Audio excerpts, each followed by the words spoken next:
نن سبا د ګرانۍ په دې وخت کې چرته چې خپل کور، خپل بچي، خپل ځان او خپله خېټه ساتل ګران دي، نو په داسې حالاتو کې یو لیکوال اخر څنګه کتاب چاپ کړي؟ د کتاب په چاپ کولو هم او یا 80,000 روپۍ څنګه ولګوي؟ دا پیسې به د کم ځای نه راځي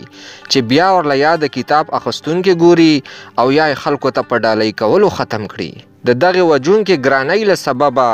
د لیکوالو شاعرانو په ناچاپه کتابونو کې وخت په وخت اضافې خو کیږي، خو ولې کتاب نه چاپ کیږي او د شاعرانو ارمان هم په زړه پاتې شي. ملګرو زئی کنا تاسو را پاسئ کنا زئی چې لږ حرکت کوو لکشان به همت کوو ډېره د اوږدونه ده شخړه د مودونه ده. داسې ډېر شاعران دي چې د دنیا کتابونه یې لیکلي دي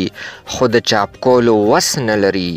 نو په داسې وخت کې په پښتو ژبې او ادب باندې مین ځوان او د پښتونخوا مطالعاتي مرکز باچا خان پوهنتون 400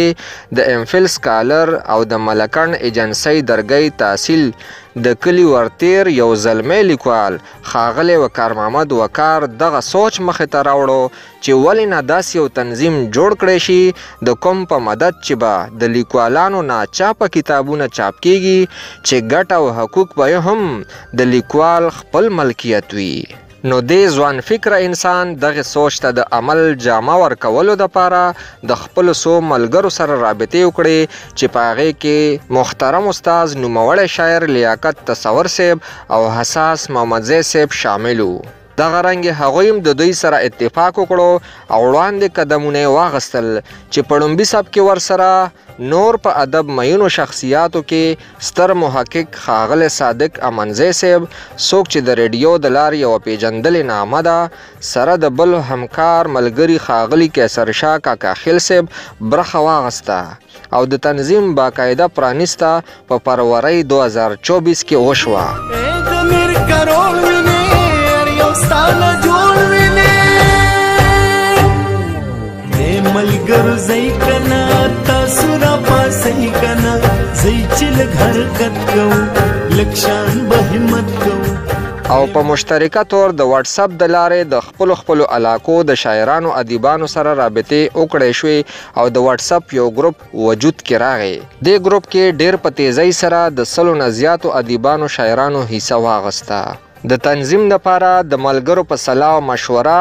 ادب پال ملګري خیبر پښتونخوا پاکستان نوم وټاکلی شو او یوه کابینه هم جوړه شوه چې په هغې کې سرپرستي اعلی ښاغلی لیاقت تصور صاحب، چیرمین کیسر علي شاه کاکا خیل صاحب، ستر سکتر صادق امنزی صاحب، مالیاتي سکتر حساس محمدزی صاحب، میډیا سکتر عامر ابشار صاحب، صدر وقار محمد وقار صاحب چې د دې تنظیم بانی هم دی، سینیر نائب صدر اجاز خان اجاز صاحب، دویم نائب صدر جاوید اقبال بونیروال صاحب وټاکلی شو.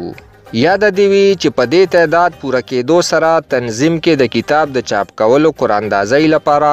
د هغه ملګرو نومونه شامل شول د چا شاعرۍ یا نثر کتاب مسودې چې سره د ټایټله کمپوز تیارې پرتې وي. دغه رنګ د ویډیو د لارې یو صفاف قراندازي وشوه چې په ډومبي ټوکن کې د ګران نور واحد نصیر صاحب نامه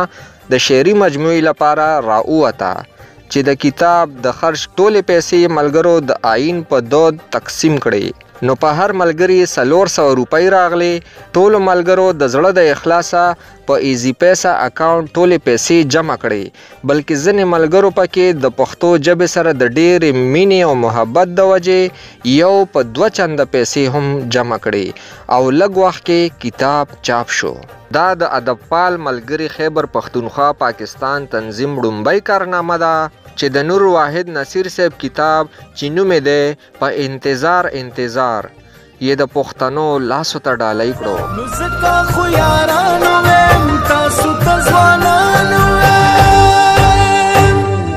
ویم ملګرو زئی کنا تاسو را پاسئ کنا زئی چې لږ حرکت کوو لږ شان به همت کوو.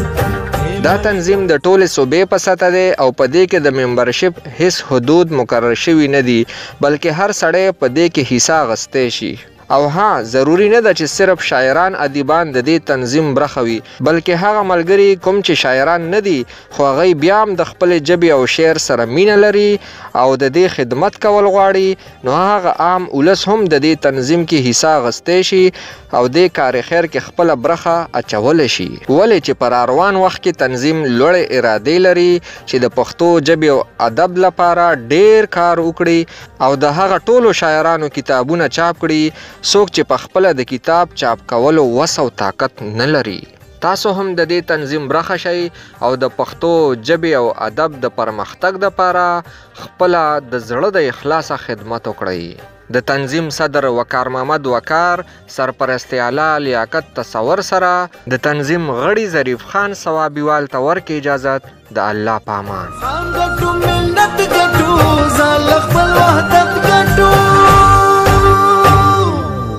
ملګرو زئی کنا تاسو را پاسئ کنا زئی چې لږ حرکت کوو لږ شان به همت کوو ملګرو زئی کنا